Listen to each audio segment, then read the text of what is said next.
کافر ہے عتبہ بن ابی وقاص، اس نے ایک طرف سے ہو کر پتھر اٹھایا اور آپ کو مارا زور سے۔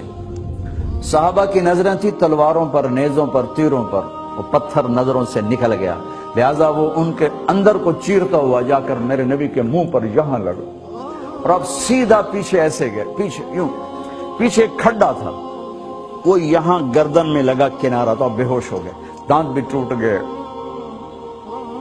چہرہ بھی خون و خون ہو گیا، اب بے ہوش ہو کے یوں گر گئے۔ صحابہ نے سمجھا آپ شہید ہو گئے، تو سب نے زار و قطار رونا شروع کر دیا۔ تھوڑی دیر کے بعد آپ کو ہوش آیا تو صحابہ نے عرض کی یا رسول اللہ اب تو ان کے لیے بد دعا فرما دے،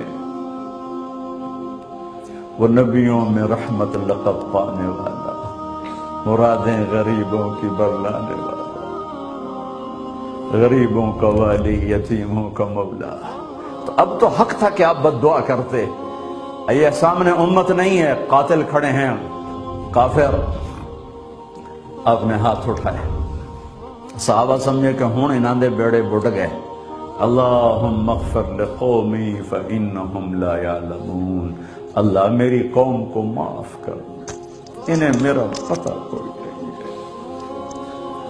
دیکھو میرے بھائیو، جس نے کافروں کے ساتھ یہ ہمدردی کے قتل کرنے والوں کے لیے دعا مانگی ہے، تو مسلمان ہو کر ایک دوسرے کو سلام کرنا چھوڑ چکے، ایک دوسرے کے پیچھے نمازیں پڑھنا چھوڑ چکے، ایک دوسرے پر کفر کے فتوے لگا کے بیٹھے ہوئے۔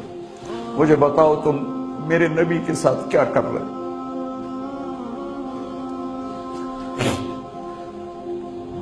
وہ تمہیں فرقوں میں بانٹ کر گئے تھے یا امت بنا کر گئے تھے؟ کیوں اس نادان کھیل میں اپنی زندگی برباد کرتے ہو؟ کیوں نہیں مسلمان بن کے رہتے ہو؟ اس امت میں اختلاف شروع سے ہے، ہمیشہ رہے گا، یہاں تک نہ جاؤ کہ ایک دوسرے پر کفر کے فتوے۔ جنت میں کون جائے گا؟ سنیوں نے کہا وہابی کافر، وہابیوں نے کہا سنی کافر، بریلیوں نے کہا دیوبندی کافر، دیوبندیوں نے کہا بریلوی کافر، شیعہ نے کہا سنی کافر، سنی نے کہا شیعہ کافر۔ جنت میں کون جائے گا؟ کچھ تو بھائیو میرے نبی کی محنت کی قدر کرو۔ میرے نبی تو غیروں کو اپنا بنانے آئے تھے، ہم نے اپنوں کو غیر بنا دیا۔ جو نفرت کی آگ وہاں بھڑک رہی ہے، یہاں مت بھڑکاؤ۔ جاؤ میرے دیس میں دیکھو کتنے سر کٹ چکے، کتنے سہاگ اجڑ گئے، کتنی مائیں بے آسرا ہو گئیں، کتنی جوان بیٹیوں کی مانگ ویران ہو گئی۔ کیا اسی کا نام اسلام ہے؟ اسی کا نام عشق رسول ہے؟ اسے وہ دین کہتے ہیں؟ ایک دوسرے کی مسجدوں میں نہیں جاتے ہو، ایک دوسرے کے پیچھے نمازیں نہیں پڑھتے ہو، جنت کے ٹھیکیدار بن گئے ہو۔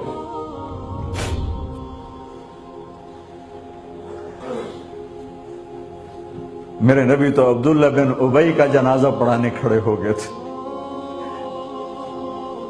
جس کا کفر ابو جہل سے بھی بڑا ہے۔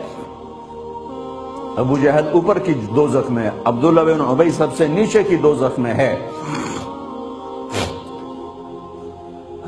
ان کے بیٹے آئے، یا رسول اللہ میرا باپ مر گیا ہے، اپنا کرتا دے دیں گے، میں اس کو کفن دے دوں۔ ہم نے کہا لے لو، کرتا اتار کے دے دیا۔ اب کہتے بدبخت منافق، دفع ہو جا۔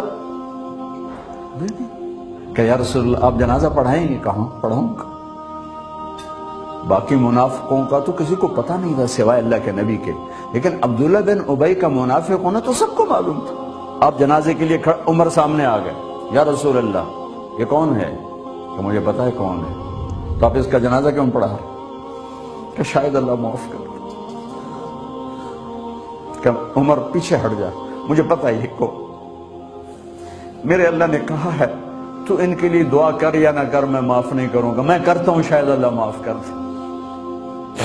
پھر فرمایا کہ میرے اللہ نے کہا اگر تو 70 دفعہ بھی ان کے لیے دعا کر تو میں معاف نہیں کروں گا۔ اگر میرا اللہ کہتا اے میرے محبوب اگر آپ 70 دفعہ اس کے لیے دعا کریں گے تو میں معاف کر دوں گا، تو میں اس کم بخت کا 70 دفعہ جنازہ پڑھا دیتا۔ مجھے بتاؤ تم کہاں سے یہ دین لے کر آئے ہو جس میں تم فرقوں میں بٹ گئے ہو، نفرتوں کی آگ تم نے لگا دی ہے، یہ کہاں سے اسلام آیا ہے؟ میں تمہیں اللہ اس کے رسول کا واسطہ دیتا، امت بن کے رہو، مسلم بن کے رہو، کوئی گنجائش نہیں، اپنے اپنے عقیدے پر پکے رہو، دوسرے کے لیے گنجائش رکھو۔ کیوں اس قدر ظلم و ستم ڈھائے ہوئے ہیں؟ میں نیا تبلیغ میں گیا، کالج سے نکلا، ہماری جماعت ایک گاؤں میں گئی، ایک مسجد میں، تو امام صاحب آئے، ہمیں ماں بہن کی گالیاں دی اور ہمارے بستر اٹھا کے باہر مسجد دھوو، کتے اندر واڑ آئے۔ میں حیران پریشان، میں تو کوئی نہیں جانتا تھا کہ مذہب کیا ہوتا ہے، فرقے کیا ہوتا ہے، میں تو کالج میں گانے والا تھا، ناچنے والا تھا، جنید جمشید کی طرح، مجھے تو دین کا پتہ تبلیغ سے پتہ چلا۔ میں حیران پریشان کہ یہ مولانا صاحب کہہ رہے ہیں کہ یہ گستاخ رسول ہیں، اور مسجد دھو دو باہر کھڑے ہو، یہ مسجد میں کھڑے ہو کر ماں کی گالی دے رہے ہیں، بہن کی گالی دے رہے ہیں، تو پھر معیار دین کیا ہے؟ اتنی نفرت، اس قدر دوریاں۔ اگر ہم کافر تھے تو ہمیں گلے سے لگاتے، ہمارے نبی کی طرح ہمیں کھانے کھلاتے، ہمیں پانی پلاتے، پھر ہمیں بات سمجھاتے، لیکن ماں بہن کی گالیاں مسجد میں کھڑے ہو کر، امام مسجد۔ ہم پنجاب کے زمیندار ہیں، گالی دینا ہماری سرشت میں ہے، لیکن مسجد میں کانپ جاتے تھے کہ کسی کو الو کا پٹھا بھی کہہ دیں۔ ہمارے بزرگ بڑے بھی بہت گالیاں نکالتے تھے، لیکن مسجد میں کسی کو جرت نہیں ہوتی تھی کہ میرے والد مرحوم خود بہت غصے والے بڑے سردار آدمی تھے، تو تھوڑی تھوڑی بات پہ مار پٹائی گالیاں، لیکن میں نے نہیں اپنے باپ کو مسجد میں سنا غصے میں بھی کسی کو گالی دیتے ہوئے۔ ماں بہن کی گالیاں نکالو، اور ساتھ یہ کہہ رہے ہیں کہ یہ گستاخ رسول ہیں، ہم یہ کافر ہیں، ان کو نکال دو، کتے آ گئے، مسجد دھوو۔ میرے نبی کے دور میں تو کافر آ کے مسجد میں رہتے تھے۔ میرے بھائیو، جو میں عرض کر رہا ہوں، میں اپنا دکھڑا بیان کر رہا ہوں، اس کی سنگینی کو سمجھو۔ یہ پاؤنڈ ڈالر نہیں بچائیں گے جب ہم آپس میں ٹوٹ جائیں گے۔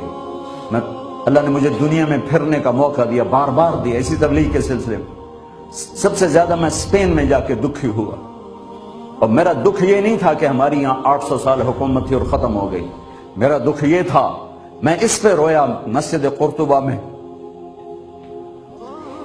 کہ جس وجہ سے اسپین تباہ ہوا، وہ ساری وجہ میرے دیس پاکستان میں موجود ہے اس وقت، اور ہوش نہیں ہے کسی کو۔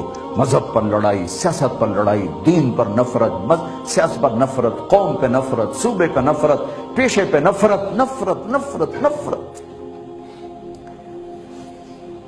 میرے نبی نے پوچھا اسلام کا سب سے مضبوط عمل کیا ہے؟ صحابہ نے کہا نماز، آپ نے کہا نہیں۔ صحابہ نے کہا جہاد، آپ نے کہا نہیں۔ صحابہ نے کہا روزہ، آپ نے کہا نہیں۔ صحابہ نے کہا حج، آپ نے کہا نہیں۔ کہ یا رسول اللہ پھر آپ بتائیں؟ فرمایا دین کا سب سے مضبوط عمل محبت ہے، محبت ہے، محبت ہے۔